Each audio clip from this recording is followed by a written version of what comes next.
Hello मित्रों, आप सभी का हमारे यूट्यूब चैनल में स्वागत है। आज हम बहुत प्यारा सा भजन लेकर के आए हैं आप सबके बीच। आप लोग ज़रूर सुनिए और आनंद लीजिए। और हमारा गीत आप लोग को अच्छा लगे तो प्यारा प्यारा कमेंट करिए।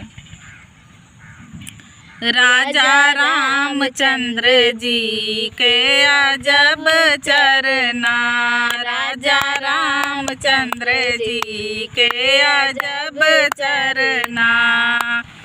माता कौशल्या राजा राम का खेलावे, माता कौशल्या राजा राम का खेलावे। माता यशोदा झूलावे पलना, माता यशोदा झूलावे पलना।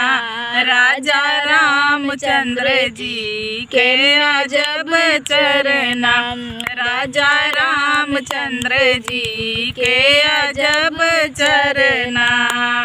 राम के हाथे धनुषिया सोहे, राम के हाथे धनुषिया सोहे। कृष्ण के मुख में मुरली गहना, कृष्ण के मुख में मुरली गहना।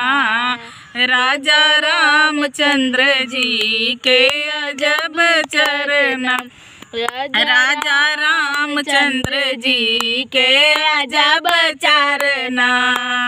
हमारे अयोध्या माँ सरजू जी बहतू है, हमारे अयोध्या माँ सरजू जी बहतू है।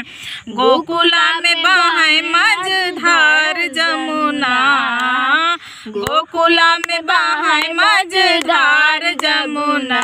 राजा रामचंद्र जी के अजब चरना, राजा रामचंद्र जी के अजब चरना।